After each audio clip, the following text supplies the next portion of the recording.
1, 2, 3, 4, and...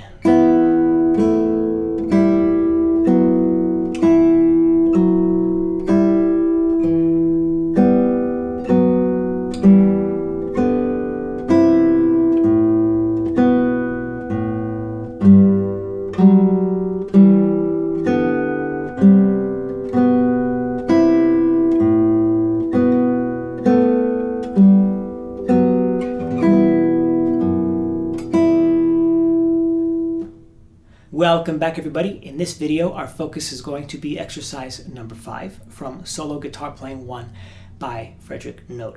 And in exercise 5, we are introduced to 2 more notes, including the one that we've already learned. So let's review the first one and, of course, add the other 2.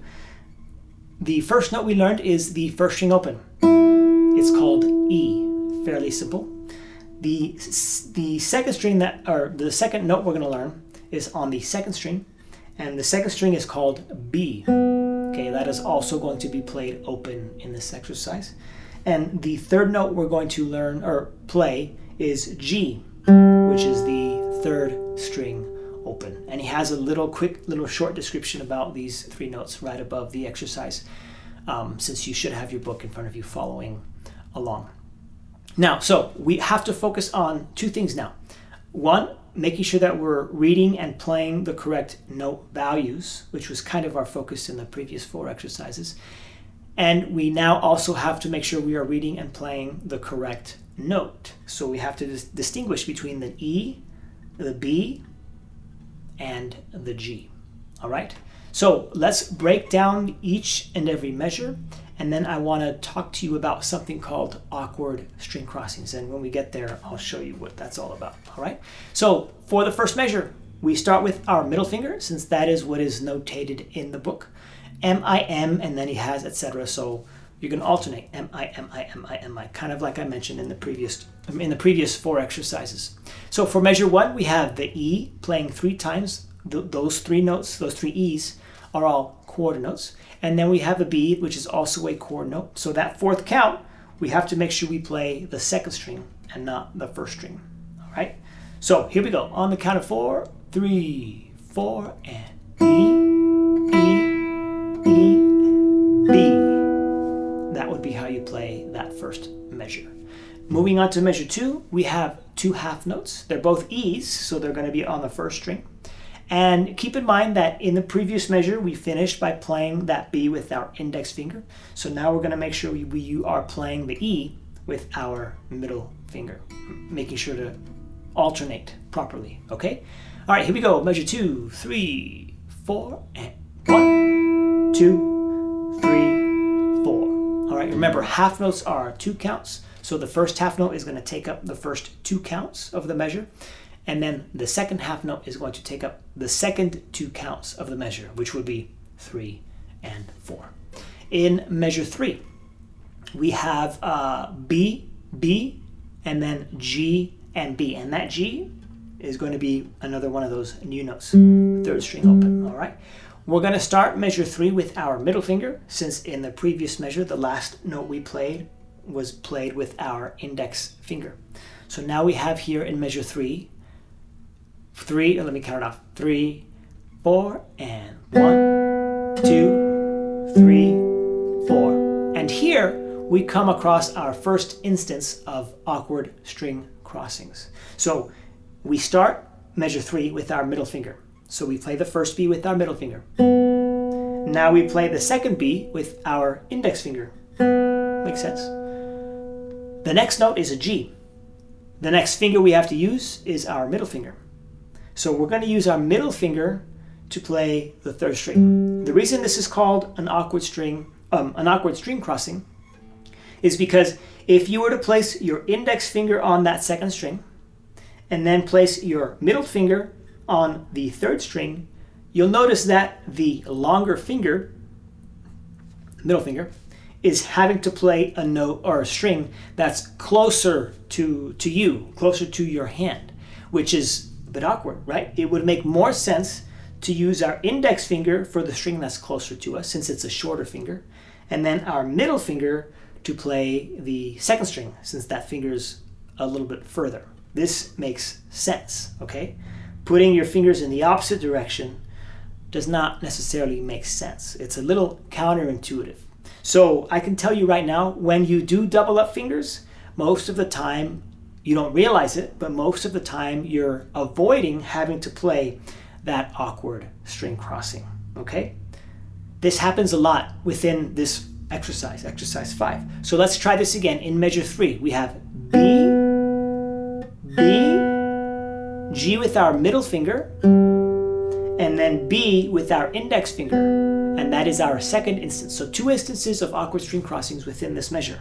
The first one being playing the third string with our middle finger after having played the second string with our index, and then playing the second string with our index finger after having played the third string with our middle finger. Oops, my nail got cut there. Okay, so 2 instances there. And it's really important that you identify where those awkward string crossings are so that when you practice them or you play through them, you're ready for them. You're mentally ready and you play them correctly. All right, on to measure 4. We're going to start measure 4 with our middle finger since the B at the end of measure 3 was played with our index finger. So now we have, well, let me count it off. You have an E followed by a B, so pretty standard. 3, middle finger first. 3, 4, and 1, 2, 3, 4. 2 half notes, each receiving 2 counts each. You're golden, okay? Into measure 1, 2, 3, 4. Into measure 5. We have now another instance of awkward string crossing. We finished measure 4 with our index finger, okay, on the second string. Now we have to alternate to our middle finger, and we're going to have to play a string that's closer to us. So again, your longer finger is having to play a string that's closer to us. So it's got to back up, and that's going to create that awkward awkward string crossing. So here we go. Measure 8, 7, 6. Measure 5. We have 3 G's followed by a B. They're all quarter notes, so they're all going to play. You're going to play on each and every count. All right. 3, 4, and G, G, G, and B. Another instance of awkward string crossing. The last 2 notes of measure 5, we have a G being played with our middle finger, and then the shorter finger is going to have to extend to play the B, the string that's further away, okay? So there's another example of awkward string crossing. Into the next measure, measure 6. Still, yet again, another awkward string crossing, playing that G at the beginning of measure 6 with our middle finger. So here we go. G, B, and then E. And the fingers we use will be M, I, that's your awkward string crossing, and then M. 3, 4, and G, B, E, 4, and stop. Okay, that was just the extra count there. That E is a half note, so it's going to ring for 2 counts. All right, so let's see, we did M, I, M. So now in measure 7, we're starting with our index finger. And I believe at this point, there are no more string crossings, so let's see. Measure 7, let's play this together. 2 B's, followed by a G, and then another B, starting with our index finger. 3, 4, and B, B, G, B. Yeah. Hopefully, this measure feels very natural. It's just laid out well for your hand. After comparing it to what we have just been playing, that sort of awkward string crossing, hopefully you can kind of sort of feel how this, it feels right this time. Everything is kind of laid out nice and neat and orderly. And then in the final measure, we do have one last awkward string crossing. We finished off measure 7 with our middle finger on the second string. In measure 8, we're going to use our index finger to reach for that first string, and that's going to be our last string crossing actually. So there was one more after all. We play that with our index finger for 2 counts. 1, 2, and then one last time with our middle finger. 3, 4, and stop. Okay? So 3 things you want to focus on now. I know I initially said 2, but we're adding this third thing. 1, the awkward string crossings, being able to know where they are, identifying them, and watching for them. 2, reading and playing the correct note values. And 3, reading and playing the correct notes. In this case, they would be the correct strings since they're all open strings. All right. Last thing, remember to play each and every exercise starting with both your middle finger and then your index finger. when you start this exercise with your index finger, all of those awkward string crossings that we played are not going to be there anymore. They're going to be somewhere else. Everything's sort of been offset because we're starting with a different finger, which is why it's always a good idea to play each and every exercise starting with your middle and then again starting with your index, which is why I pushed it on exercises 1, 2, 3, and 4.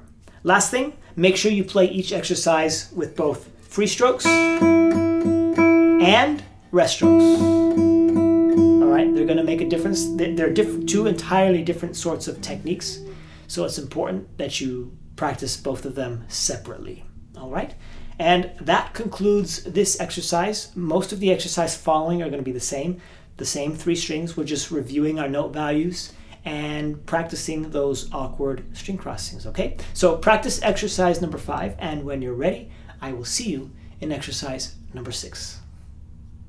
1, 2, 1, 2, 3, 4.